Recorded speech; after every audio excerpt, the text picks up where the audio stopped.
హరే కృష్ణ, అందరికీ వెల్కమ్. ఈ రోజు మనం శ్రీమద్ భాగవతం 11వ స్కందంలో మొదటి అధ్యాయం కంప్లీట్ చేసుకున్నాం. రెండవ అధ్యాయంలో 5 శ్లోకాలు చూసాం. ఈ రోజు 6వ శ్లోకం నుంచి చూడబోతున్నాం. ఆ మనం చూసినటువంటిది ఏమిటి అని అంటే, నారదుడు వసుదేవుణ్ణి కలవడానికి ద్వారకకి రావడం అనేటువంటి దాన్ని మనం చర్చించాము. ద్వారకి వచ్చినటువంటి నారదుణ్ణి ఏ విధంగా వసుదేవుడు ఆహ్వానించారు అనేటువంటిది చూసాం. ఆ తర్వాత వచ్చినటువంటి బ్రాహ్మణులకి ఎలాంటి ఆహ్వానం పలకాలి అనేటువంటి విషయంలో వసుదేవుడు కానీ, శ్రీకృష్ణుడు కానీ, లేకపోతే యదువంశీయులకు కానీ ప్రత్యేకంగా చెప్పాల్సినటువంటి అవసరం ఏమీ లేదు. శాస్త్ర నియమాలకి అనుగుణంగా వచ్చినటువంటి బ్రాహ్మణుల్ని పూజించటం, సుఖాసీనులను చేయడం, వాళ్ళు ఆ వాళ్ళకి తినడానికి ఏర్పాట్లు చేయడం, ఇవన్నీ కూడా వాళ్ళు చాలా జాగ్రత్తగా చేయడం. దానికి తోడు వచ్చినటువంటి బ్రాహ్మణునితోటి చాలా గౌరవంగా, మర్యాదగా, ప్రేమగా మాట్లాడటం, ఇవన్నీ కూడా ఆ వసుదేవుడు కూడా చేస్తున్నారు. ముందుగా ఆయన వసుదేవుడు మాట్లాడుతున్నారు. వసుదేవుడు మాట్లాడుతూ వచ్చినటువంటి నారదుని ఉద్దేశించి తండ్రి కంటే గొప్పవాడు, తండ్రి కంటే ఉత్తమమైనటువంటి వాడిగా వర్ణించడం అనేటువంటిది జరిగింది. మనకి ఏ విధంగా అయితే తండ్రి మనకి మార్గదర్శనం చేసి మనం ప్రయోజకులం అయ్యేలా చేస్తారో, అదే విధంగా మానవ జన్మ యొక్క నిజ ఉద్దేశాన్ని తెలుసుకునే విధంగా గురువు చేస్తారు. అలాంటి గురువు స్థానంలో ఉన్నటువంటి నారదుణ్ణి ఆయన తండ్రితో సమానంగా భావిస్తున్నారు. మనం ఇంతకు ముందే డీటెయిల్ గా చెప్పుకున్నాం. ఏ విధంగా అయితే మనం ఆధ్యాత్మిక జీవితంలో ఆధ్యాత్మిక గురువును పొందుతామో అప్పుడు మనకి ఇంకొక జన్మ వచ్చినట్లు. అంటే మన పేరు మారుతుంది, మన గోత్రం మారుతుంది, మనం గురువుని పొందిన తరువాత. సో ఆ విధంగా చూస్తే నారదుడు చాలా గొప్ప భక్తుడు, నారదుడు చాలా గొప్ప ఆమ్, గురువు కూడా. అందుకని నువ్వు తండ్రి లాంటి వాడివి అని చెప్తున్నారు. అలాంటి నారదుడు లాంటి ఒక వ్యక్తి యొక్క సాంగత్యము అనేటువంటి దాని యొక్క ఫలితం ఎలా ఉంటుంది అనేటువంటిది కూడా మనకి వసుదేవుడు వర్ణిస్తున్నారు. అది కేవలం ఆధ్యాత్మికంగా పురోగమించినటువంటి వాళ్ళకి మాత్రమే కాదు, కృపణులు అంటే లోభులు, వారికి కూడా మేలును కలిగించేలా ఉంటుంది. ఇక్కడ లోభులు అనంటే మానవ జీవితాన్ని పొంది, మానవ శరీరాన్ని పొంది ఆధ్యాత్మిక పురోగతి కోసం ఆ శరీరాన్ని ఉపయోగించినటువంటి వ్యక్తి లోభి. అలాంటి వ్యక్తి కృపణుడు అని వర్ణించారు. మనం మామూలుగా భౌతిక స్థాయిలో చూస్తే ఎవరిని లోభి అని అంటాము? డబ్బు ఉండి కూడా ఉపయోగించినటువంటి వాడు, డబ్బు ఉండి కూడా ఖర్చు పెట్టినటువంటి వాడిని లోభి అని అంటాం. కానీ ఆధ్యాత్మిక స్థాయిలో నిజమైనటువంటి లోభి ఎవరు అని అంటే, మానవ శరీరం ఉండి కూడా మానవ శరీరాన్ని ఆధ్యాత్మిక పురోగతికి ఉపయోగించినటువంటి వ్యక్తి. కేవలం మానవ శరీరం మాత్రమే ఆధ్యాత్మిక పురోగతికి ఉపయోగపడుతుంది. మరి ఏ ఇతర శరీరాలు కూడా ఆధ్యాత్మికంగా పురోగమించడానికి ఉపయోగపడవు. జంతు శరీరాలు ఉపయోగపడవు.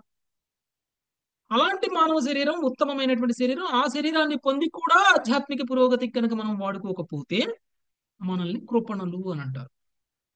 కృపణులు భగవంతుడు ఇచ్చినటువంటి అవకాశాన్ని సద్వినియోగం చేసుకోలేనటువంటి అజ్ఞానంలో ఉన్నటువంటి వ్యక్తులు.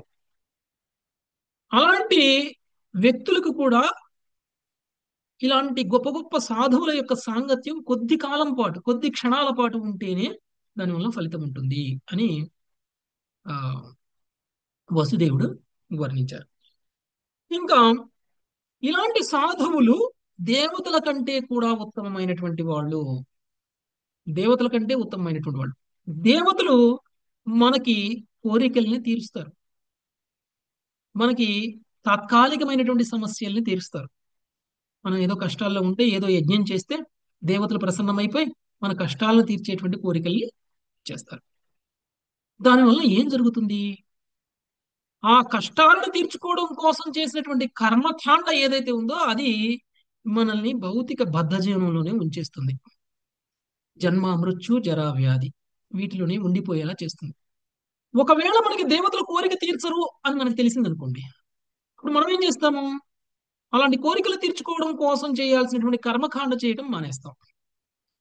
కానీ దేవతల కోరికలు తీర్చుతున్నారు కాబట్టి మనం కర్మకాండ చేస్తున్నాం. ఆ శాంతి పూజ, ఈ శాంతి పూజ, లేకపోతే ఏదో యజ్ఞము, అలాంటి యజ్ఞాలన్నీ భౌతికంగా స్థిరత్వం కోసం, భౌతికంగా సెటిల్ అవ్వడం కోసం అనేక రకాలైనటువంటి యజ్ఞాలను మనకి వేదాల్లో వర్ణించబడడం అనేటువంటి జరిగింది. అవన్నీ కూడా కర్మకాండ.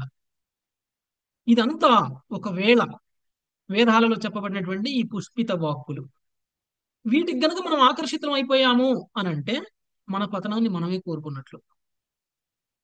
దేవతలు మనకి ఏం చేస్తున్నారండి? పతనాన్ని ఇస్తున్నారు. ఎందుకు? భౌతిక జీవితంలోనే ఉంచుతున్నారు మనల్ని. భౌతిక విశ్వంలోనే ఉంచేస్తున్నారు. జన్మ తర్వాత జన్మ, జన్మ తర్వాత జన్మ తీసుకునేటువంటి విధంగా మనకి దేవతలు మనకి చేస్తున్నారు. అంటే దేవతలు అలా చేయడం తప్ప మరి అని అంటే వాళ్ళ డ్యూటీయే అది. కృష్ణుడు వాళ్ళని నియమించిందే అందుకు. కృష్ణుడే చెప్పారు. ఉం? యజ్ఞం చేసి దేవతలకి అర్పించండి. దేవతలు ఇచ్చినటువంటి వర్షాల ద్వారా తిరిగి ధాన్యాన్ని పొందండి. ఆ ధాన్యాన్ని తిరిగి దేవతలకు అర్పించండి. యజ్ఞ చక్రాన్ని కంప్లీట్ చేయండి. కానీ అలా చేసేటప్పుడు ఆ దేవతలకు కూడా నియామకుడు ఉన్నారు. ఆ దేవతలు కూడా ఆ నియామకుడి యొక్క ఆధ్వర్యంలో పనిచేస్తున్నారు. ఆయన యొక్క ఆజ్ఞాపాలనగా, ఆయన యొక్క సేవగా చేస్తున్నారు అనేటువంటి విషయం గ్రహించినటువంటి వ్యక్తి కర్మకాండ చేయనట్లు. అది గ్రహించినటువంటి వ్యక్తి మాత్రమే కర్మకాండ చేసినట్టు.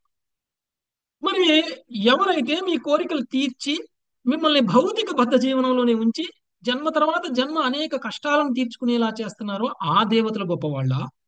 లేకపోతే ఏ భక్తుడైతే మిమ్మల్ని భగవంతుడికి దగ్గర చేసి తిరిగి జన్మ లేకుండా చేసేటువంటి వ్యక్తి గొప్పవాడు? నారదుడు లాంటి శుద్ధ భక్తులు మాత్రమే అలాంటి పని చేయగలరు. మనకి భౌతిక కోరికలు తీర్చకపోయినా ఆధ్యాత్మికంగా పురోగమించేలా చేస్తారు. కాబట్టి అలాంటి నారదుడు లాంటి వాళ్ళు దేవతల కంటే గొప్పవాళ్ళు అనేటువంటి విషయాన్ని మనము ఇప్పటి వరకు చూసాం. ఇది వసుదేవుడు ఈ- కీర్తిస్తున్నటువంటి విషయం. ఎవరి గురించి? నారదుడి గురించి. ఇంకా వసుదేవుడు నారదుడితో ఏం మాట్లాడుతున్నారు అనేటువంటిది ఈ రోజు చూద్దాం. 6వ శ్లోకం నుంచి సునీత కంఠం నేను మొదలు. భజంతి ఏ యథా దేవాన్ నమో దేవా అపి తదైవతాం. ఓం నమో భగవతే వాసుదేవాయ.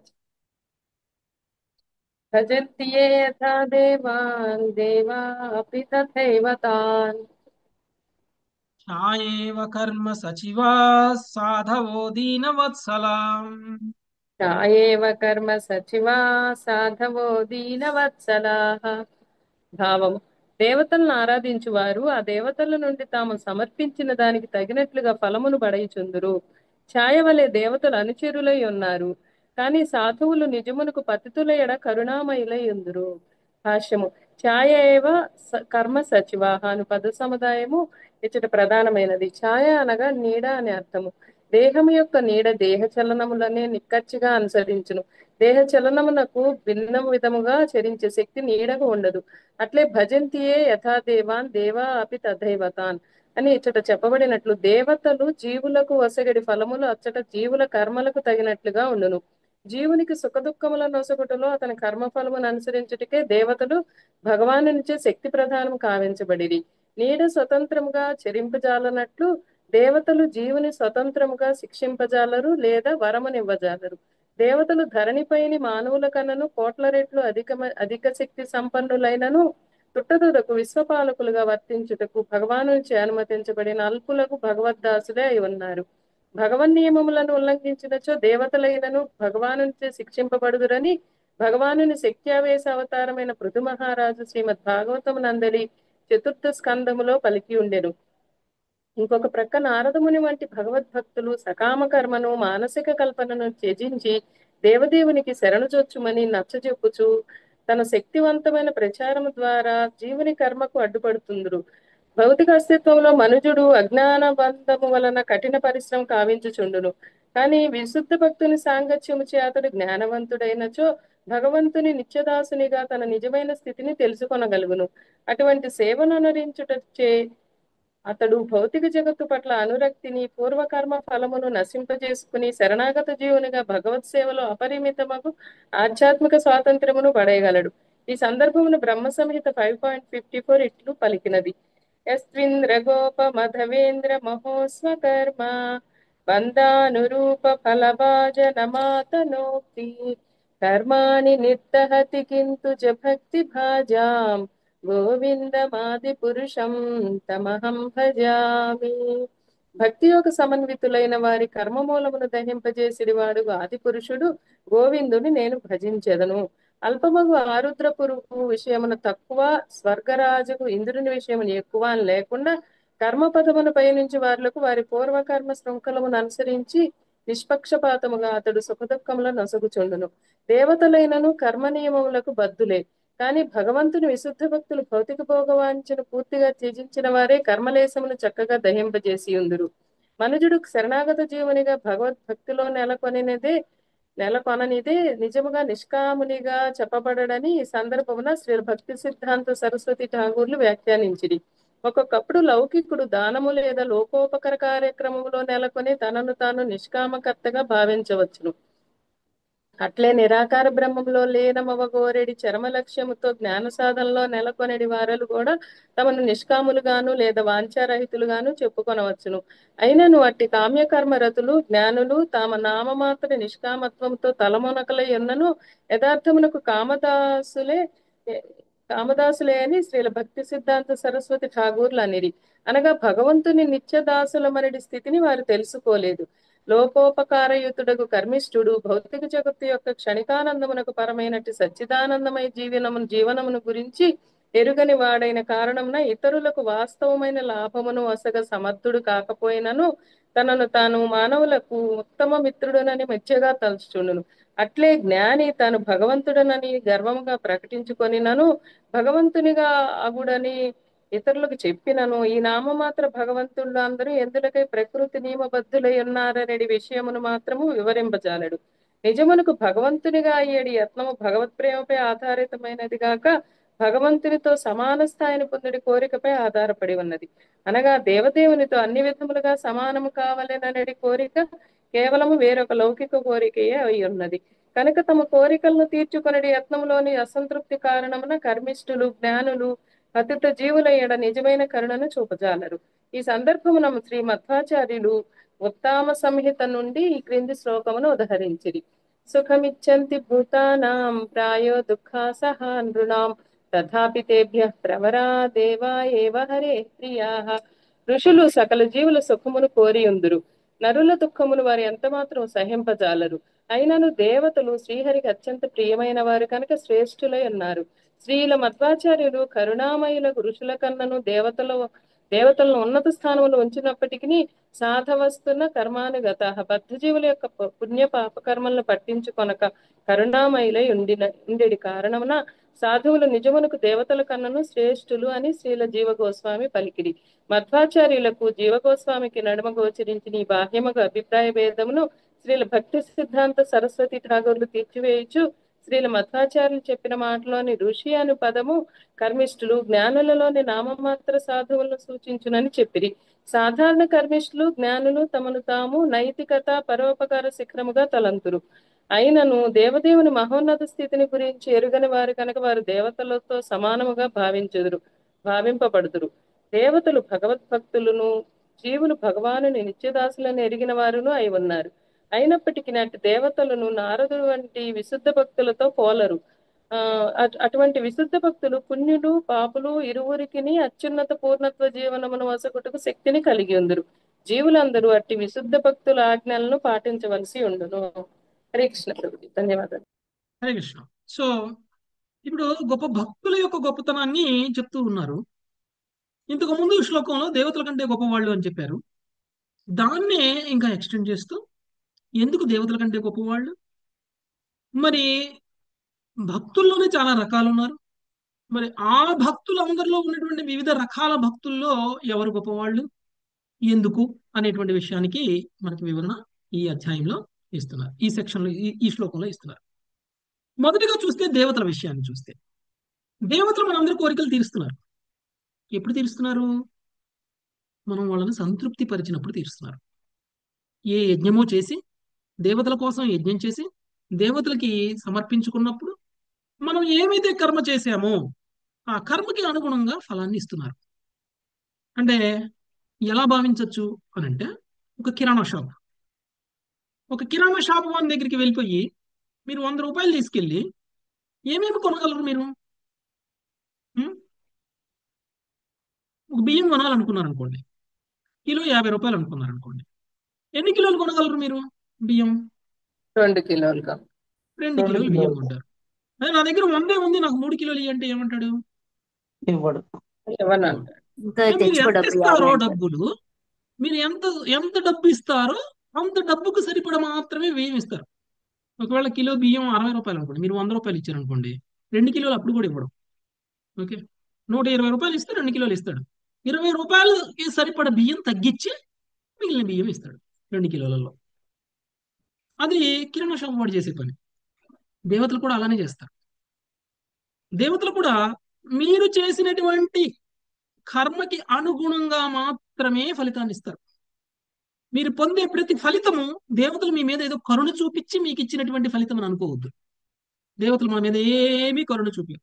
మనకి ఎలాంటి కోరిక తీర్చినా కానీ ఆ కోరిక మనకి అర్హత ఉంటేనే తీరుస్తారు, మనం అలాంటి కర్మ చేస్తేనే తీరుస్తారు.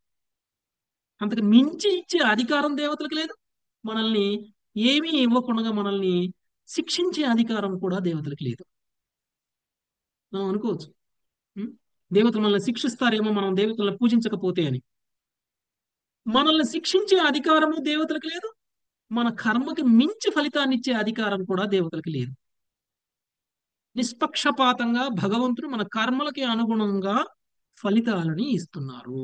మనం అందరం అనుకోవచ్చు, కొంతమందిని చూస్తే చాలా మంచిగా ఉన్నారండి, వాళ్ళు ఏం పూజలు చేయట్లేదు, వాళ్ళు ఏం పుణ్యాలు చేయట్లేదు, వాళ్ళు ఏం పురస్కారాలు చేయట్లేదు, వాళ్ళకి భగవంతుడు మంచి జీవితాన్ని ఇచ్చారు, మేము చిన్నప్పటి నుంచి ఎంత భక్తిలోనే ఉన్నాము, ఇప్పుడు కూడా భక్తిలోనే ఉన్నాము, మేము ప్రతిరోజు భాగవతం వింటున్నాం, ఆయన వాళ్ళతో కంపేర్ చేస్తే మాకు కష్టాలు ఎక్కువగా ఉన్నాయి అని మనం అనుకోవచ్చు. నిజానికి మీరు అదృష్టవంతులు ఒకవేళ నిజంగా కష్టపడుతున్నట్లయితే. మీ పుణ్యకర్మల ఫలితాలు అనుభవించడం తర్వాత ముందు పాపకర్మల ఫలితాలు అనుభవించడం చాలా ఇంపార్టెంట్. నృగమహారాజు తెలుసు కదండి, మనం 10వ స్కందంలో చదువుకున్నాం. నృగమహారాజు, వేణు మహారాజు నృగమహారాజు, ఎవరు వేణు ప్రభుజీ? మహారాజు ఆయన పుత్రుడు. బల్లిలాగా బావిలో పడిపోతారు. నృగమహారాజు శివగామి ఎన్నో పుణ్య కార్యాలు చేశాడు. ఎన్నో మంది ఆయన గోవుల్ని ఆయన ఎంతో మంది బ్రాహ్మణులకు దానం ఇచ్చాడు. కానీ దానం ఇచ్చిన గోవు తిరిగి ఆయన గోవుల మందలో కలిసిపోవడం వల్ల అదే గోవుని ఇంకొక బ్రాహ్మణుడికి దానం ఇవ్వడం వల్ల చేసినటువంటి పాపం ఏదైతే ఉందో ఆ పాపం ఒక్కటే ఆయన చేసిన జీవితంలో చేసిన పాపం. మిగిలిన ఏమీ పాపాలు చేయలేదు, అన్ని పుణ్యాలే చేశాడు. కానీ ఆయన చనిపోయిన తర్వాత యమరాజు దగ్గరికి వెళ్ళిపోతే యమరాజు, నీకు అన్ని పుణ్యాలే ఉన్నాయమ్మా, ఒక్కటే పాపం ఉంది, ముందు పాపానికి ఫలాన్ని అనుభవిస్తావా లేకపోతే తర్వాత ముందు పుణ్యానికి ఫలాన్ని అనుభవిస్తావా అని నృగమహారాజుని అడిగితే నృగమహారాజు ఏం చెప్తాడు?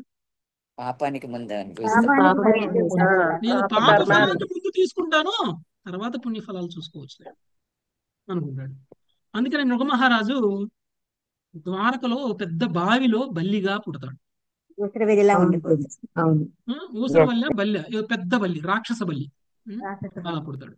అంటే నృగమహారాజు అంత పుణ్యం చేసిన ఇంత కష్టం ఎందుకు అనుభవిస్తున్నాడు? ఒక బావిలో కొన్ని సంవత్సరాల పాటు, వందల సంవత్సరాలు, వేల సంవత్సరాల పాటు ఎందుకు బల్లిగా ఉండిపోవాల్సి వచ్చింది? అయ్యో పాపం, ఇంత పుణ్యం చేస్తే ఇదే పరిస్థితి అన్నా మనం అనుకునేది? పుణ్యానికి తగిన ఫలితాలు ఇస్తారు, పాపానికి తగిన ఫలితాలు కూడా ఇస్తారు. ఇప్పుడు ఒకవేళ ఎవరైనా కష్టాన్ని అనుభవిస్తున్నారు అంటే అది వాళ్ళు పాప ఫలితాలను కోల్పోతున్నారు అని సంతోషపడాల్సినటువంటి విషయం. అంతేకాని నేను కష్టాలు అనుభవిస్తున్నాను అని బాధపడకూడదు, అదృష్టంగా భావించాలి. రాబోయేదంతా పుణ్య ఫలితాలే, రాబోయే జీవితం అంతా కూడా పుణ్య ఫలితాలనే అనుభవించబోతున్నాం. ఇప్పుడు కష్ట ఫలితం, మన పాప ఫలితాలను అనుభవిస్తున్నాం. ఒక శుద్ధ వ్యక్తి, జ్ఞానం ఉన్నటువంటి వ్యక్తి ముందు పాపాలకు ఫలితాలను అనుభవించాలని మాత్రమే కోరుకుంటాడు. కాబట్టి దేవతలేదో కరుణిస్తే సుఖంగా ఉన్నామని, దేవతలేదో శిక్షిస్తే దుఃఖపడుతున్నాము అని మనం అనుకుంటే అది మన అజ్ఞానం. భగవంతుడు నిష్పక్షపాతంగా, ఇక్కడ మనకి ఒక ఆ, చిన్న చిన్న పురుగు నుంచి బ్రహ్మదేవుడి వరకు ఎవరికైనా సరే వాళ్ళు వాళ్ళ జీవితంలో అనుభవిస్తున్నటువంటి సుఖమైన, వాళ్ళ జీవితంలో అనుభవిస్తున్నటువంటి కష్టమైన భగవంతుడు నిష్పక్షపాతంగా వాళ్ళకి ఇస్తున్నటువంటిది. ఇందులో భగవంతుడు పక్షపాతం ఏమీ లేదు.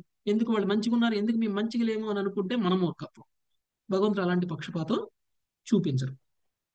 మరి అలాంటప్పుడు మనకు అర్హత ఉండి మనం తెచ్చుకుంటే, ఇప్పుడు మనం బాగా ఎగ్జామ్ రాసాం, బాగా ఎగ్జామ్ రాస్తే 100కి 100 మార్కులు వచ్చినాయి.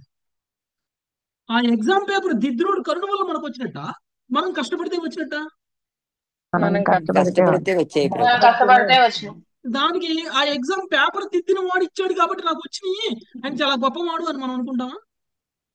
అనుకోం ప్రభు. తక్కువ వస్తే సరిగ్గా వేయలేదు అంటాం ప్రభు. తక్కువ వాళ్ళ మీద తక్కువ రాస్తాం. అది మన మన అహం అది. ఓకే, నేను బాగానే రాశాను అని అంటాం, కానీ నిజానికి మనం బాగా రాయిపోతేనే తక్కువ వేస్తాం కదా, తప్పు చేస్తేనే తక్కువ వేస్తారు. సో అందుకని మీకు రీఎవాల్యుయేషన్ అంటే మళ్ళీ పేపర్ దిద్ది కరెక్షన్ చేయించుకోవచ్చు. ఓకే, సో అంటే మనకు అర్హత ఉంది కాబట్టి వాళ్ళు ఇస్తున్నారు, అది వాళ్ళ గొప్పతనం కాదు. ఇది ఎప్పుడైతే మనం తెలుసుకుంటామో దేవతారాధకులకి నిజమైనటువంటి ఆ గమ్యం ఏంటో తెలుస్తుంది దేవతారాధకులకి.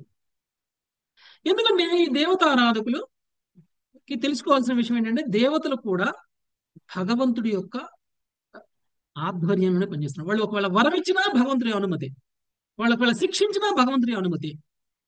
ఇది మనం తెలుసుకోవాలి. ఉం?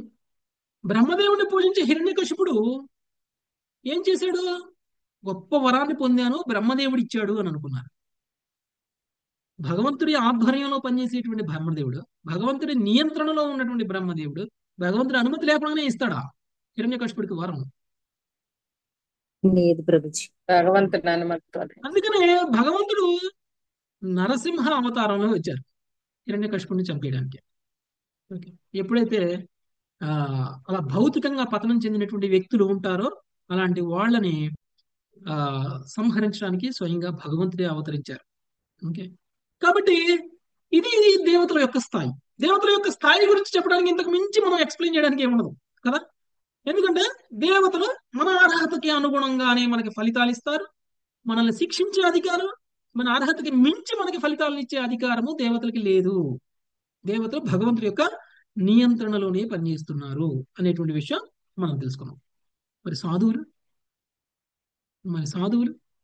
సాధువులు ఎవరు కష్టపడుతున్నా కానీ చూస్తూ ఉండలేరు. మీరు సాధువులకి ఎలాంటి ఉపకారము చేయకపోయినా సాధువులు మీకు మాత్రం ఉపకారం చేయాలి అని చూస్తారు కదండి. సాధువులు మనకి మాత్రం ఉపకారం చేయాలి అని చూస్తారు. ఉదాహరణకి ఎవరైనా ఒక సాధువు గురించి గుర్తుందండి? ఎవరైనా చెప్తారా? సాధువులు ఎవరు? మనం ఎలాంటి ఉపకారం చేయకపోయినా మనం కష్టపడుతుంటే నారదుడు. చూడలేకపోయినటువంటి సాధువులు. నారద బెస్ట్ ఎగ్జాంపుల్ నారదులు ఉన్నారు కదా ప్రభుజీ, అందరికీ చేశారు. నారదులు. ఇంకొక బెస్ట్ ఎగ్జాంపుల్ 4వ స్కందంలో వీణరాజు కథ వస్తుంది. ఓకే, వీణరాజు యొక్క తల్లి యమధర్మరాజు కూతురు కదా. వీణరాజు తల్లి యమధర్మరాజు కూతురు సునీత. ఓకే, యమధర్మరాజును చూసి వీణరాజు తల్లి కూడా నా తండ్రిలాగా ఉండాలి అని అనుకుంది. యమధర్మరాజు ఏం చేస్తారండి? అందరినీ శిక్షిస్తూ ఉంటారు కదా. యమధర్మరాజు ఏం చేస్తుంటారు? అందరినీ, తప్పు చేసిన వాళ్ళందరినీ శిక్షిస్తూ ఉంటారు. యమధర్మరాజు ధర్మపాలన చేస్తున్నారు, భగవంతుడికి సేవ చేస్తున్నారు. అది చూసి ఇన్స్పైర్ అయినటువంటి సునీత అందరినీ శిక్షించాలనుకుంటుంది. ఆమె కూడా ఇమిటేట్ చేస్తుంది అనమాట. ఇమిటేట్ చేసి ఎవరో ఒక గొప్ప సాధువు చెట్టు కింద కూర్చొని జపం చేసుకుంటున్నటువంటి వ్యక్తి పట్ల ఆమె నువ్వు ఏ పని పాట లేకుండా ఇక్కడ ఎందుకు కూర్చున్నావు అని శిక్షిస్తుంది ఆయన. అప్పుడు ఆయన ఏం చేస్తాడు? ఆయన శాపం ఇస్తాడు. వీణరాజు తల్లికి ఏమని శాపం ఇస్తాడు? నువ్వు క్రూరత్వంతో ప్రవర్తిస్తున్నావు, క్రూరురాలుగా ప్రవర్తిస్తున్నావు, కాబట్టి నీకు క్రూరమైనటువంటి పుత్రుడు జన్మిస్తాడు. యాక్చువల్గా అయితే పాపం వాళ్ళకి పుత్రుడు లేడు. ఎన్నో యజ్ఞాలు చేస్తే ఒక పుత్రుడు కలుగుతాడు.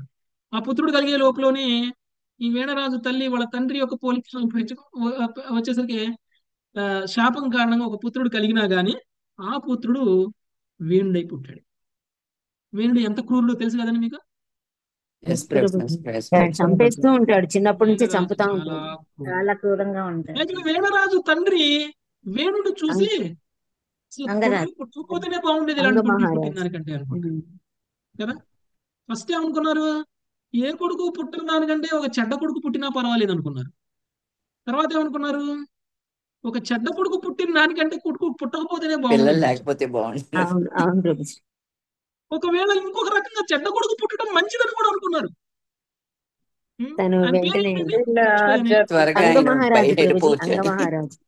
అంగమహారాజు, కరెక్ట్, అంగమహారాజు. ఎందుకు మంచిది అనుకున్నారు అలాంటి చెడ్డ కొడుకు పుట్టడం?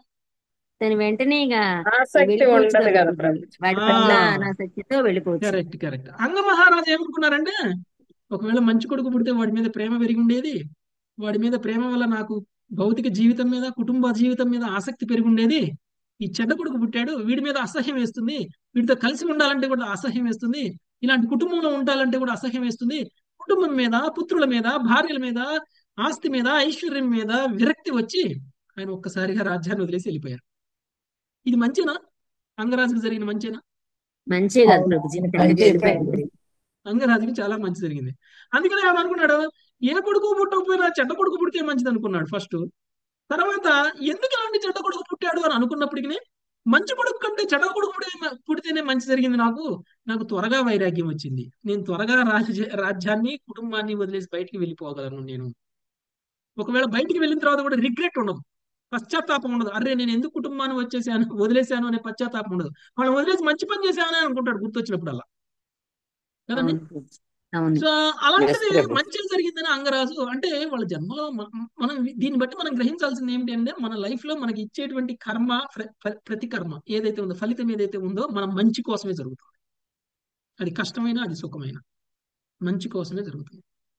ఇలాంటి వ్యక్తులు ఒకవేళ ఈ సమాజంలో ఉత్పాతాన్ని గనక క్రియేట్ చేస్తే ఎవరు రక్షిస్తారు? సాధు పురుషులు. ఉం? అంగమహారాజు అడవులకి వెళ్ళిపోతే రాజ్యానికి అర్హుడైనటువంటి రాజు లేకపోతే వేణరాజును ఉంచి వెళ్ళారు వాళ్ళు. వేణుణ్ణి రాజు అవ్వమని చెప్పారు. మంచివాడా చెడ్డవాడా అనేటువంటిది సంబంధం లేదు. నువ్వు అంగరాజు పుత్రుడు కాబట్టి, పుత్రుడుగా నీకు అర్హత ఉంటుంది కాబట్టి ఒక అవకాశం ఇచ్చారు. అవకాశాన్ని సద్వినియోగం చేసుకున్నట్టయితే బాగుండేది. సాధువులు ఇచ్చినటువంటి అవకాశాన్ని సద్వినియోగం చేసుకున్నట్టయితే బాగుండేది. కానీ ఆ వేణరాజు ఏం చేశాడు? సాధువుల్ని శిక్షించడం దుర్వినియోగపరుచుకున్నాడు. మొదలుపెట్టారు. ఏ రాజు అయితే ప్రజలను రక్షించాలో ఆ రాజే శిక్షించడం మొదలుపెట్టేశారు, కదండి. ఎవరండి ప్రజలను రక్షించాల్సినటువంటి వాడు? రాజు. రాజు. రాజే ప్రభు. మరి అలాంటి రాజే ప్రజల్ని శిక్షిస్తున్నారంటే చేనే కంచెను మేసినట్టు. చేను కంచెను మేస్తే పరిస్థితి ఏంటండి? చేను ఉంది ఎందుకండి? కంచెను కంచె ఉంది ఎందుకండి? చేనును కాపాడడం కోసం. కంచె ఉన్నది చేనును కాపాడడం కోసం, కానీ కంచె చేను మేసేస్తే అల్లకల్లోలం అయిపోతుంది. రక్షణే అదే లేదు. పరిస్థితి. రాజు దుండగుల నుంచి రక్షించాలి ప్రజల్ని, కానీ రాజే దుండగుడు అయిపోతే ప్రజల్ని రక్షించేది ఎవరు ఇంకా? సామ్రాజ్యం. అలాంటి పరిస్థితుల్లో ఎవరు రక్షించారు ప్రజల్ని? బ్రాహ్మణులు, సాధు పురుషులు, భక్తులు. మళ్ళీ వాళ్ళు వచ్చి వేణరాజుకి సలహా ఇచ్చారు, నువ్వు మంచిగా మారు అని ఒక అవకాశం ఇచ్చారు. వాళ్ళు వెంటనే శిక్షించరు, మంచిగా మారు అని బోధనలు చేశారు. భౌతికంగా గొప్పగా ఉండు అని చెప్పారంటే చెప్పలా, భక్తిలో ఉండు, నువ్వు భక్తిలో ఉంటే ఆటోమేటిక్గా ప్రజలను మంచిగా చూసుకుంటావు అని చెప్పారు. భక్తి యోగంలోకి తీసుకురావడానికి ప్రయత్నం చేశారు సాధువులు. మీరు 4వ స్కందంలో వస్తుంది, అప్పుడు చూడండి. ఓకే, 4వ స్కందంలో సాధువులు వేణరాజుకి బోధించినటువంటి బోధనలు చూస్తే భక్తి యోగం ఇంపార్టెన్స్ చెప్తారు, వేణరాజుని భక్తిలోకి రమ్మని చెప్తారు. కానీ వెళ్ళింది ఎందుకు? ప్రజలను కాపాడమని వేణరాజుకి చెప్పడం కోసం, ప్రజలను శిక్షించద్దు అని వేణరాజుకి చెప్పడం కోసం. కానీ సాధువులు భక్తిలోకి రమ్మని చెప్పారు. అలా చెప్పకుండా ఎందుకు? వేణరాజు భక్తుడైతే ప్రజలందరూ భక్తులు అవుతారు. అంటే భౌతికంగా ఇబ్బంది కలగకుండా, భౌతికంగా సుఖంగా ఉంచేవాడు మాత్రమే రాజు కాదు, ఆధ్యాత్మిక పురోగతిని ప్రజలకు ఇచ్చేవాడు రాజు. మరి రాజు ఎప్పుడు ఆధ్యాత్మిక పురోగతిని ప్రజలకు ఇవ్వగలడు? ఎప్పుడైతే తాను పాలిస్తే ఇంకొకళ్ళని పాటించమని చెప్పగలడు. అందుకని నువ్వు భక్తుడు బాబు, ఆటోమేటిక్ గా నువ్వు ప్రజలందరినీ కూడా భక్తులు చేయవచ్చు అని ఆ సాధువులందరూ కూడా నచ్చజెప్పే ప్రయత్నం చేసినా గానీ వేణరాజు వెళ్ళలేదు. ఆ సాధువుల్ని శిక్షించాలి అని ప్రయత్నం చేశారు. అప్పుడు ఏం చేశారండి సాధువులు?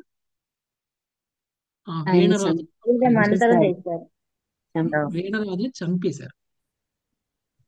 వేణరాజుని చంపి ప్రజలకు మంచి చేశాడా రాజు లేకుండా?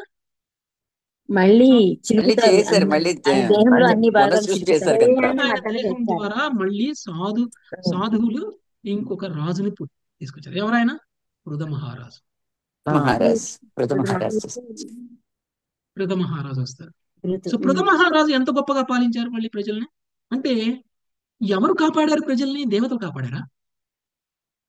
లేదు, సాధు బ్రాహ్మణులు పురుషులు. ఋషులు ఋషులు బ్రాహ్మణులు సాధువులు, కాపాడారు. భక్తులు. భక్తులు గొప్పవాళ్ళ? మరి భక్తులు కాపాడడానికి, ప్రజలందరినీ భక్తులు కాపాడడానికి ప్రజలు ఏం చేశారు సాధువులకి? దేవతలైతే మనకి ఇచ్చేటువంటి కోరికలు తీర్చేటువంటిది అన్ని కూడా మనం ఏదో చేస్తే మరి మనకి చేస్తారు. షాప్లో పోయి 100 రూపాయలు ఇస్తే 2 కిలోల బియ్యం ఇచ్చినట్లు దేవతలు కూడా ఏదో యజ్ఞమో యాగమో చేస్తే దేవతలు కూడా మన కోరికలు తీరుస్తారు. చేసిన దానికి తగ్గట్టే తీరుస్తారు. ఎక్కువ తీర్చరు, తక్కువ ఇవ్వరు. మరి సాధువులకి ఏమి ఇచ్చామని వాళ్ళు మనకి ఇస్తున్నారు తిరిగి? నిస్వార్థంగా. వాళ్ళు లోక నిస్వార్థంగా. కళ్యాణం కోసంగా చేస్తారు. సాధువులకి మనం ఏమీ ఇవ్వవసరం, కానీ వాళ్ళు మన మంచి కోరుకుంటారు, కానీ మన భవిష్యత్తును కోరుకుంటారు, మన ఆధ్యాత్మిక ప్రగతిని కోరుకుంటారు. అందుకనే సాధు పురుషులు దేవతల కంటే ఉత్తమమైన వాళ్ళు. ఓకే, ఇది ఉదాహరణలతో సహా మనకి అర్థమయ్యేలాగా మనకి ఇది ఏ విధంగా దేవతల కంటే సాధువులు కరుణామయులు అనేటువంటి విషయం మనకి ఇక్కడ అర్థమవుతుంది. ఓకే, నెక్స్ట్ 7వ శ్లోకం నాగలక్ష్మి మాతాజీ. హరే కృష్ణ ప్రభుజీ, ప్రభు. హరే కృష్ణ ప్రభుజీ. అయితే సునీత తండ్రి మృత్యు అంట కదా ప్రభుజీ? మృత్యు అంటే యమధర్మరాజు. యమధర్మరాజు. ఓకే. ఓకే ప్రభుజీ, సరే. యమధర్మరాజు చూసి ఇన్స్పైర్ అయింది. వచ్చిన వాళ్ళందరూ శిక్షించడమే ఆమె చూస్తుంది, వాళ్ళ తండ్రి. అలాగే నేను కూడా శిక్షించాలి అని అనుకుంది. ఎవరు ఆయన పేరు ఏదో ఉంది, శశాంక్ కూడా ఏదో ఉంది ఆయన పేరు. తండ్రి ఆయన పేరు. దగ్గరికి వెళ్ళి ఆయన ధ్యానం చేసుకుంటూ ఉంటే ఆయన డిస్టర్బ్ చేస్తే ఏంటి ఏం చేస్తున్నావు, పని పాట లేకుండా కూర్చున్నావు అని చెప్పేసి ఆయన తిడుతుంది. ఒక 2-3 సార్లు అలా చేసేసరికి ఆయన కోపం వచ్చి, నేను భగవంతుడి భక్తి చేస్తుంటే నువ్వు నా దగ్గరకు వచ్చి ఇట్లా డిస్టర్బ్ చేస్తావా, నువ్వు చాలా క్రూరమైన దానివి, నీకు పుట్టబోయే పుత్రుడు కూడా క్రూరుడుగా పుడతాడు అని చెప్తాడు. Okay, next okay Prabhuji, Hare Krishna. 7వ శ్లోకం నాగలక్ష్మి మాతాజీ. హరే కృష్ణ. బ్రహ్మాంస్తతాపి పృచ్ఛామో ధర్మాన్ భాగవతాంస్తవాన్ బ్రహ్మం సదాపి పృచ్ఛామో ధర్మాన్ భాగవతాం స్తవ యాన్ శ్రుత్వా శ్రద్ధయామర్త్యో ముచ్యతే సర్వతో భయాత్. యాన్ శ్రుత్వా శ్రద్ధయా మత్యో ముచ్యతే సర్వతో భయాత్. ఓ బ్రాహ్మణుడా, కేవలం నీ దర్శనంతోనే నేను సంతుష్టను అయినప్పటికీ భాగవద్ధర్మం గురించి నేను అడగగోరేదను. వాటిని శ్రద్ధతో వినడి ఏ మత్యుడైనను సకల భయాదూరుడగును. భాష్యం. శ్రీకృష్ణ జనకుడైన వసుదేవుని మహోన్నత స్థితి ఎడగల సహజమకు గౌరవం వలన నారదుడు వసుదేవునికి ఉపదేశము కావించుటలో విముఖతను చూపి ఉండవచ్చునని శ్రీల జీవగోస్వామి అభిప్రాయపడింది. వసుదేవుడు అది వరకే పరిపూర్ణమగు కృష్ణ భక్తి భావంలో నెలకొని ఉన్నందున భక్తి యోగ విధానమును గురించి అతనికి ఉపదేశించవలసిన అవసరం లేదని నారదుడు తలచి ఉండవచ్చును. కనుకనే అతని విముఖతను ముందే ఊహించిన వసుదేవుడు కృష్ణభక్తిని గురించి తనకు ఉపదేశించమని విశేషంగా అర్జించి ఉండను. విశుద్ధ భక్తుని లక్షణం ఇది. విశుద్ధ కృష్ణ భక్తుడు ఎన్నడను తనను మహోన్నతునిగా తలచడు. పైగా తాను చేసే భక్తి యొక్క సేవ అత్యంత అపరిపూర్ణమైనదని ఆయనను నిర్ణేతక కలనచే ఏదో విధంగా శ్రీకృష్ణుడు అతి అసమగ్ర సేవను స్వీకరించుచున్నాడని అతడు వినమ్ర భావంతో తలుచుచుండెను. దీని గురించి శ్రీ చైతన్యుడు ఇట్లా పలికిరి. తృణాదపి సునీచేన తరోరపి సహిష్ణునా అమానిన మానదేన చైతనీయ సదా హరి. మనుషుడు తనను రహదారి అందరి గడ్డిపోచ కన్నను తక్కువగా తలుచుచు వినమ్రబాగు మానస స్థితిలోనే హరినామం జపించగలడు. అతడు చెట్టు కన్నను ఎక్కువ ఓర్పును కలిగి ఉండి నిత్యాహంకార రహితుడైండి ఎల్లరకు గౌరవం నొసుగుటను సిద్ధపడి ఉండవలను. ఈ భౌతిక జగత్తునందు బద్ధ జీవులు తమ నామమాత్ర వంశ పరంపర పట్ల నిత్యాగర్వితులవుతుండ్రు. ఈ భౌతిక జగత్తులో జన్మించిన వాడు ఎంతటి ఉత్తమ సందర్భంలోనైనాను పతిత స్థితి అందే ఉన్నవాడగను. కనుక అట్టి గర్వం మిథ్యా పూర్ణమైనట్టిది. కానీ వసుదేవుడు కృష్ణుని వంశంలో జన్మించినట్టి వాడు కనుక నిక్కముగా పతితుడు కాడు. కృష్ణ జనకునిగా అతని స్థితి మహోన్నతమైనది అయినను విశుద్ధ భక్తుడైనందున అతడు కృష్ణునితో గల విశేష సంబంధం నాకు ఎంత మాత్రము గర్వితుడు కాలేదు. దానికి బదులు అతడు తన ఆధ్యాత్మిక అవగాహనను పొరబడిన వానికి తలుచుచు కృష్ణ భక్తి ప్రచారకుడైన నాదముని భక్తి యోగమును గురించి విచారణ చేసి లాభమును పొందాడు. విశుద్ధ కృష్ణ భక్తుని యొక్క ఈ అసమానమగు వినమ్రత నిరాకారవాది యొక్క నిజ వినమ్రత కన్నను ఎంతో శ్రేష్టమైనది. నిరాకారవాది వినమ్రుడగు సాధు పురుషుని నైజమును బాహ్యమునకు అనుసరించినను నిజమునకు భగవంతునితో సమానము కావాలనే కోరికను కలిగి ఉండను. కృష్ణేతరమైనది గాంచుట చేతనే భయం కలుగుతుండనని వేదాంత సూత్రంలో చెప్పబడి భగవద్గీతలో ద్రౌపదపడినట్లుగా అహం సర్వస్వ ప్రభువ వాసుదేవ సర్వమితి ముందగునవి. దేవదేవుని నుండి ఏ వాక్యములకు సమస్తము ఉద్భవించింది. శ్రీకృష్ణుడు ఎల్లజీవులకు పరమ శ్రేయోభిలాషి. మిత్రుడు జీవుడు భగవంతుని త్రోసిపుచ్చేడు తన యత్నమును విడిచిపుచ్చి ఆ దేవదేవుని శరణుజొచ్చించో నిక్కముగా శ్రీకృష్ణుని నిత్య సంబంధంలో ధైర్యవంతుడగును. శ్రీకృష్ణుడు శ్రేయోభిలాషి అగు మిత్రుడనియు ఆ మిత్రుడే సకమునకు నియామకుడు కనుక నిక్కముగా భయకారణం ఏదియు లేదని శరణాగత జీవుడు నిజముగా అనుభూతి మోచుకొను. ఆ జమీందారు తనయుడు తన తండ్రి ఎస్టేట్లో తిరిగినప్పుడు నిఖంగా ధైర్యంతో నుండు. అట్లే ప్రభుత్వంచే నెలకొల్పబడిన ప్రతినిధి తన విద్యుత్ ధర్మ నిర్వహణలో ధైర్యంను కలిగి ఉండును. అదే రీతిగా కృష్ణ భక్తుడు ఆ దేవదేవుని ప్రతినిధిగా వర్తించుచు పూర్తిగా ధైర్యంను కూడి ఉండను. భౌతిక ఆధ్యాత్మిక జగత్తులు రెండును పూర్తిగా తన ఉదారుడకు ప్రభు ఆధీనంలోనే ఉన్నవని అనుక్షణము అతడు ఎరిగి ఉండటే దానికి కారణం. కానీ అభక్తుడు శ్రీకృష్ణుని పరమస్థితిని త్రోసిపుచ్చి కృష్ణునికి అన్యముగా దేనినో ఊహించును. ఉదాహరణకు ప్రభుత్వ సేవకుడు ప్రభుత్వ బలం చేతను నియంత్రించబడని ఏదో ప్రమాదకరమైన అవరోధం ఉన్నదని తలచినచో భయభీతుడగును. తండ్రి చేతను అణచబడినట్టు ఏదో శక్తి ఉన్నదని తలచినప్పుడు బాలుడు భీతి చెందును. అట్లే ఉదారుడగు భగవాన్ని నియంత్రణలో ఉండనట్టుది ఏదో ఉన్నదని కృత్రిమంగా ఊహించేదము కనుకనే మనము భీతులమయ్యేదము. అట్టి ద్వితీయ విషయ భావనయే ద్వితీయాభినివేశ అని పిలువబడును. అది శీఘ్రమే భయవాతావరణను కలుగజేయండి. శ్రీకృష్ణ భగవానుడు అభయంకరుడని పిలువబడినాడు. అనగా భక్తుని హృదయం అందుని భయంను అతడు నశింపజేయను. కొన్ని మార్లు నామమాత్ర పండితులు పలు సంవత్సరముల నిరాకార భావం లౌకిక జీవన భోగము పిమ్మట వ్యాకులంతో భీతులే ఆకృత పడేదని. అట్టి కలత చెందిన తత్వవేత్తలను స్త్రీల భక్తి సిద్ధాంత శాస్త్ర ఠాగూర్లు సాంఖ్యోపనిషత్తులో బద్దమైన గ్రద్దతో పోల్చుడు. భయ విముక్తిని గోరుచు అట్టి కాల్పనికులు దురదృష్టవశాస్త్ర మోక్షంను ఊహించుచు నిరాకార బ్రహ్మంను లేదా శూన్యంను ఆశ్రయించరు. కానీ శ్రీమద్ భాగవతము 10.2.32 ఆరుహ్యకృచ్చేన పదం పరం పదం తత పర్సన్ పతంత్యోదో నాదృత యుష్మత్ దంగ్రయ అని చెప్పినది. అనగా అట్టి కాల్పనికులు భగవంతునితో గల నిత్య సంబంధం త్రోసిపుచ్చుటాయనడి తమ తప్పును సరిదిద్దుకొనకపోవటం వలన తమ కల్పిత ముక్త స్థితి నుండి పతనం చెంది సదా భయభీత స్థితిలో నిలిచి ఉండు. కాని వసుదేవుడు కృష్ణాపతిని గురించి ఇంకనూ వినవలనని పరమోత్సాహంతో ఉన్నాడు. కనుకనే అతడు యాన్ శ్రుత్వా శ్రద్ధయా మత్యో ముచ్యతే సర్వతో భయాత్ కేవలం విశుద్ధ కృష్ణభక్తిని గురించి వినుట ద్వారా బద్ధజీవుడు సమస్త భయం నుండి సులభంగా విడివడగలడు. అట్టి దివ్య స్వాతంత్ర్యము నిత్యముగా శాశ్వతం. హరే కృష్ణ ప్రభు దండపత్రం. సో వసుదేవుడు ఏమడిగారండి నారదుడిని? ఓ బ్రాహ్మణుడా, నీ దర్శనంతోటే నేను సంతుష్టుడనైనాను. అయినా సరే భాగవత ధర్మం గురించి నేను తెలుసుకోవాలి అని అనుకుంటున్నాను. అలాంటి భాగవత ధర్మం గురించి తెలుసుకున్నటువంటి ఎవరైనా సరే భయధూరుడైపోతాడు. ఎలాంటి భయము లేనటువంటి వాడిగా మారిపోతాడు. వసుదేవుడు కృష్ణుడి యొక్క తండ్రి. నారదుడి నుంచి వసుదేవుడికి భాగవత ధర్మం తెలుసుకోవాల్సిన అవసరం ఏంటి? కృష్ణుడికే తండ్రి, భగవంతుడికే తండ్రి. ఆయనకి మించిన భాగవత ధర్మం ఎవరికైనా తెలుస్తుందా? స్వయంగా భగవంతుడికి నిత్యం సేవ చేసేటువంటి ఆయనే గ్రంథ రూపంలో వచ్చారు కదా ప్రభు. వసుదేవుడి గురించి మాట్లాడు. నారదు సిద్ధ భక్తుడు కాబట్టి ఆయన నుంచి తెలుసుకోండి. అలా అని కాదు. యాక్చువల్గా అయితే నారదుడి దృష్టిలో వసుదేవుడు చాలా గొప్ప స్థితిలో ఉన్నారు భక్తిలో. ఓకే, నారదుడు భాగవత ధర్మం గురించి వసుదేవుడికి చెప్పాల్సిన అవసరం లేదు. వసుదేవుడికి ఉన్నతమైనటువంటి స్థితిలో ఉన్నారు, శుద్ధ భక్తుడు ఆయన ఆల్రెడీ. కాకపోతే భగవంతుడికి సేవ చేసుకునేటువంటి అంత భాగ్యం ఎందుకు కలుగుతుంది ఆయనకి ఒక తండ్రిగా కదా? సో అలాంటప్పుడు వసుదేవుడు ఎందుకు నారదుని అడుగుతున్నాడు, నారదుడు వసుదేవుడి గురించి ఏమనుకుంటున్నాడు అనేటువంటిది మనం అర్థం చేసుకోవాల్సినటువంటి విషయం. వసుదేవుడు భాగవత ధర్మం గురించి తెలిసినప్పటికీ ఆయన భగవంతుడికి తండ్రిగా ఒక తండ్రి స్థానంలో ఉండే చేస్తున్నాడు, కానీ భగవంతుడికి భక్తుడుగా లేకపోతే ఒక సేవకుడిలా. మిగిలినటువంటి వాళ్ళు ఏ విధంగా అయితే శ్రీకృష్ణుని చూసి భగవంతుడు అనుకోని భక్తి చేస్తారో అలా చేయట్లేదు.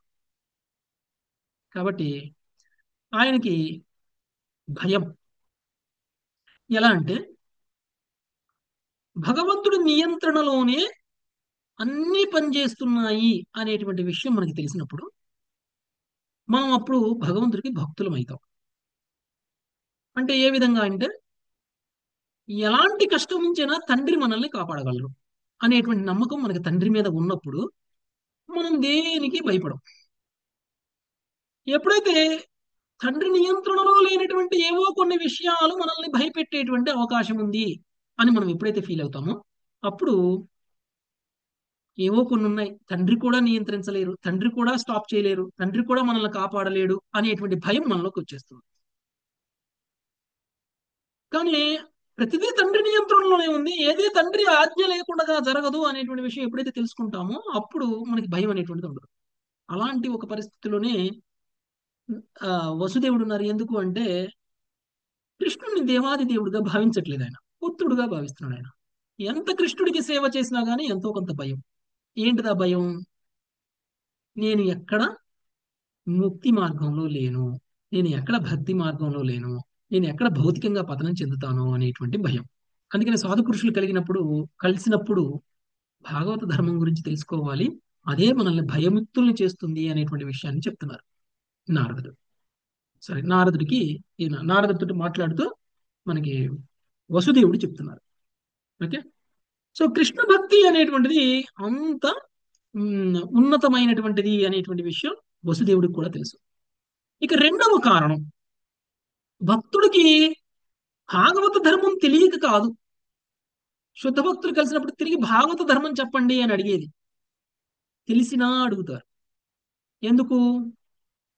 ప్రతి భక్తుడు ఇంకొక భక్తుడిని కలిసినప్పుడు కృష్ణ కథను చర్చిస్తూ ఉంటారు. కృష్ణ కథను చర్చించినటువంటి ప్రతిసారి ఒక కొత్త అనుభూతి అనేటువంటిది వస్తుంది. రెండవది,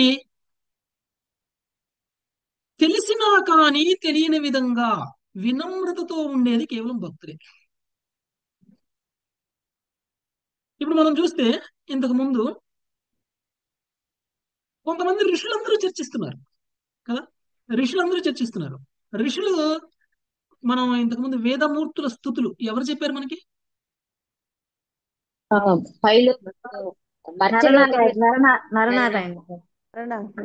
వేదమూర్తుల స్థుతులు ఎవరు చెప్పారు మనకి?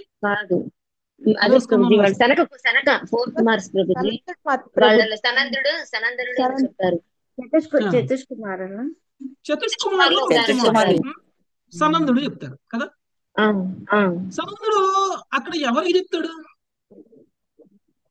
మిగిలినటువంటి ఋషులందరికీ చెప్తారు అక్కడ ఉన్నటువంటి. మరి సనందుడు చాలా చిన్న పిల్లవాడు, మిగిలినటువంటి ఋషులందరూ చాలా అనుభవంలోనూ పెద్దవాళ్ళు, వయసులోనూ పెద్దవాళ్ళు. మరి వాళ్ళందరూ కూడా సనందుడిని ఎంచుకున్నారు నువ్వు చెప్పు అని. అంటే దాని అర్థం మిగిలిన సాధువులకి తెలియకనా భాగవత ధర్మం గురించి, వేదాల స్థుతుల గురించి?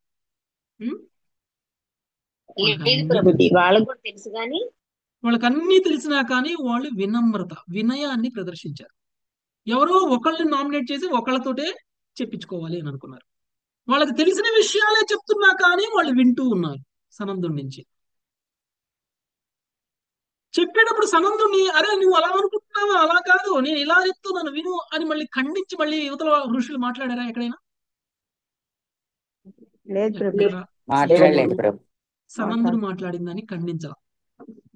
100% ఆయన చెప్పిన దాన్ని ప్రామాణికంగా భావించి విన్నారు, తెలుసుకున్నారు. అది శుద్ధ భక్తుడి యొక్క స్థితి. మరి వసుదేవుడి స్థితి కూడా అదే. నాకు అన్నీ తెలుసు, నువ్వు చెప్పేది ఏంటి అన్నాడు అనుకోండి, లేదా నాకు అన్నీ తెలుసు నేను మళ్ళీ అడిగి తెలుసుకునేది ఏంటి అని అనుకున్నాడు అనుకోండి, భక్తుడే కాదు. అలాంటి వ్యక్తి భక్తుడే కాదు. నాకు ఎంత తెలిసినా నువ్వు చెప్పు, నాకు ఇంకా వినాలంటే ఇష్టంగా ఉంటుంది అని అన్నాడు అనుకోండి, నిజమైన భక్తుడు ఆయన. మనం అందరూ అనుకుంటాం, ప్రభుజీ మీరు 4వ స్కందం చదువుతున్నారు, 5వ స్కందం చదువుతున్నారు, నేను ఇదివరకు విన్నాను లేండి, ఇప్పుడు మళ్ళీ ఏం వింటాను లేండి అనే వాళ్ళు ఎంతమంది ఉండరు? మీరు ఎప్పుడైతే 6వ స్కందం స్టార్ట్ చేస్తారో చెప్పండి, అది నేను వినలేదు, ఇప్పుడు నేను వచ్చి జాయిన్ అవుతాను మీ క్లాసు. నాతోటి స్వయంగా అన్నటువంటి మన గ్రూప్ లో మెంబర్సే ఉన్నారు కొంతమంది. నేను 8వ స్కందం వరకు చెప్పిన తర్వాత మళ్ళీ తిరిగి 3వ స్కందం నుంచో 4వ స్కందం నుంచో స్టార్ట్ చేశారు. చాలా మంది కొత్త వాళ్ళు ఉన్నారు. 3 స్టార్ట్ చేస్తున్నాను అని చెప్తే మళ్ళీ 2వ స్కందం నుంచో 3వ స్కందం నుంచో నేను మళ్ళీ స్టార్ట్ చేసినప్పుడు 8వ స్కందం దగ్గర ఆపి మళ్ళీ రెండో స్కందానికి వచ్చి మళ్ళీ మనం చెప్పుకున్నప్పుడు కొంతమంది మీరు కంటిన్యూ చేయండి ప్రభు, మళ్ళీ 8వ స్కందం వచ్చిన తర్వాత నేను మళ్ళీ జాయిన్ అవుతాను అన్నారు నాతో. అంటే మనం వాళ్ళని చూసి జాలిపడాలి, వాళ్ళకి తెలియట్లేదు. మీరు ఒకటి గమనించండి, మనం రెండోసారి విన్నప్పుడు మళ్ళీ మనకు కొత్తగానే ఉంటుంది, మూడోసారి విన్నా కానీ కొత్తగానే ఉంటుంది, ఎప్పుడు విన్నా 10 అలాగే సార్లు ఉంటుంది విన్నా కానీ బ్రదర్. కొత్తగానే ఉంటుంది. నిత్య చెప్పే నూతనంగా వాళ్ళకి ఉంటుంది. కొత్తగానే ఉంటుంది, వినే వాళ్ళకి కొత్తగానే ఉంటుంది. అదే భాగవతం అంటే. ప్రతిరోజు యేసు ప్రభు, కొత్తగా యేసు ఉంటుంది. ప్రభు. కొత్త అనుభూతులు వస్తా ఉంటాయి. ప్రతిరోజు కదా? అది మనం మిస్ అయిపోతాం. నేను ఆల్రెడీ విన్నాను కదా, నాకు అవసరం లేదులే అనుకుని అంటే వసుదేవుడి స్థితి కాదు మనది కదా. అందుకనే వసుదేవుడు నారదుడిని భాగవతం చెప్పమని, భాగవత ధర్మం చెప్పమని అడుగుతున్నారు. ఉం? అది సమస్త భయాల నుంచి మనల్ని దూరం చేస్తుంది, భాగవత ధర్మం తెలుసుకోవడం. అంటే ఏమిడు భాగవత ధర్మం అంటే ఏంటి? భక్తి యోగం. భక్తి యోగం గురించి చెప్పమని అడుగుతున్నారు. అందుకని చాలా వినమ్రతతో వినయంతో ఉండేవాడు మాత్రమే భక్తి. అందుకని శిక్షాష్టకంలో శ్రీ చైతన్య మహాప్రభు ఏం చెప్పారు? తృణాదపి సునీచేన రోరివ తరోరపి సహిష్ణున సహిష్ణున అమానినా మానదేన మానదే కీర్తనీయ కీర్తనీయ సదా. సదా హరి. తనను తాను గడ్డిపూచ కంటే నీచమైనటువంటి వాడుగా తలచినటువంటి వాడే నిరంతరము కృష్ణ భక్తి భావనలో ఉండగాడు. ఆ స్థితిలోనే శుద్ధనామాన్ని తీసుకోవడం సాధ్యమవుతుంది మనకి. మనం అందరం జపం చేస్తుంటాం. శుద్ధనామాన్ని జపం చేయడం ఇంపార్టెంట్. నామాన్ని జపం చేయడం ఒక స్థాయి, శుద్ధనామాన్ని జపం చేయడం ఇంకొక స్థాయి. శుద్ధనామాన్ని జపం చేసేటువంటి స్థాయి ఎప్పుడు వస్తుంది మనకి అంటే, మనల్ని మనం గడ్డిపూచ కంటే తక్కువగా భావించినప్పుడు అది సాధ్యమవుతుంది. అదే ఇక్కడ చెప్తున్నారు. అమానినా మానదేన కీర్తనీయ సదాహరి. ఆ స్థితిలో భగవంతుడిని కీర్తించాలి. నేను గొప్పవాణ్ణి, నాకు మంత్రపుష్పం తెలుసు, నాకు లేకపోతే పురుష సూక్తి తెలుసు, మీకు ఎవరికైనా తెలుసా అని ఛాలెంజ్ చేసి భగవంతుడిని కీర్తించే వాడు శుద్ధ భక్తుడు కాదు. చాలా మందికి పురుష సూక్తి తెలుసు. పురుష సూక్తి అంటే భగవంతుడిని కీర్తించడం. భగవంతుడిని కీర్తించేటువంటి వాడు మీ ఎవరికీ తెలియనటువంటి పురుష సూక్తి నాకు తెలుసు, నేను అంతా చదువుతాను, మీరు వింటారా అని ఛాలెంజ్ చేసి చదువుతారు కొంతమంది. నిత్యాహంకారం. నిత్యాహంకారం అంటే తృణాదపి సునీచేయలేదు అందులో ఆయనలో కదా. తనను తాను గడ్డిపూచ కంటే తక్కువగా భావించట్లేదు.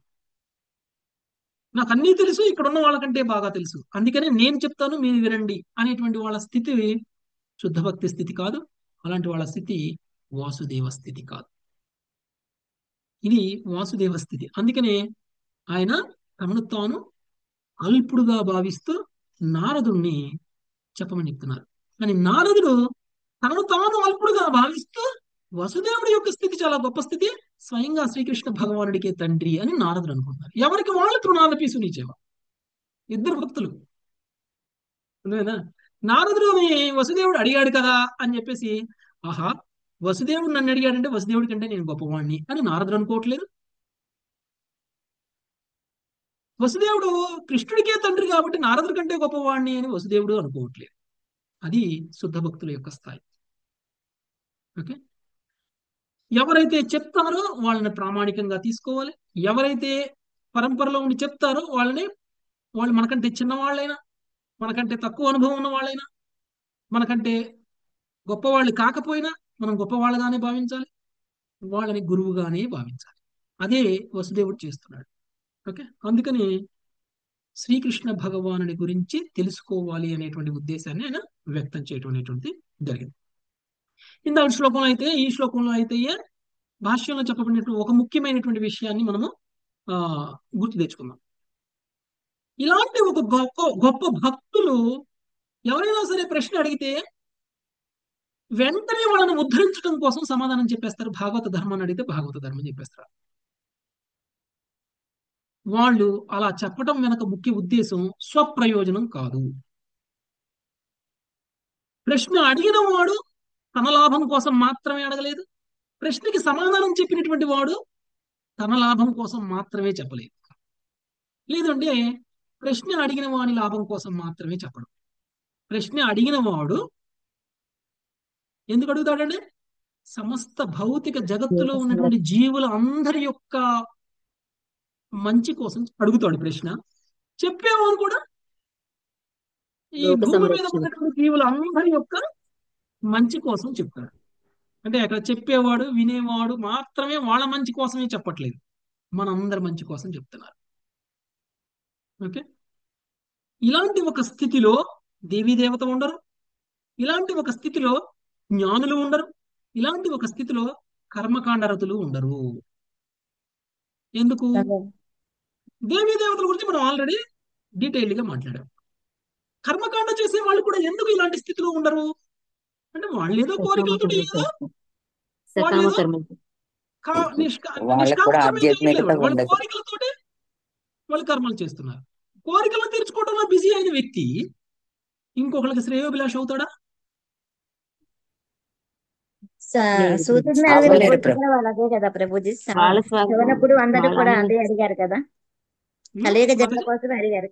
కలియుగ జన్మ కోసమే సూత మహర్షిని సవనకులు అందరూ అడిగారు కదా. సౌనకులు అడిగింది కూడా అందుకే, కలియుగ జనులను ఉద్ధరించడం కోసం. ఈవెన్ పరీక్ష మహారాజు కూడా సుఖదేవ గోస్వామిని ఫస్ట్ 2వ అధ్యాయంలో 1వ అధ్యాయంలో 6 ప్రశ్నలు అడుగుతారు.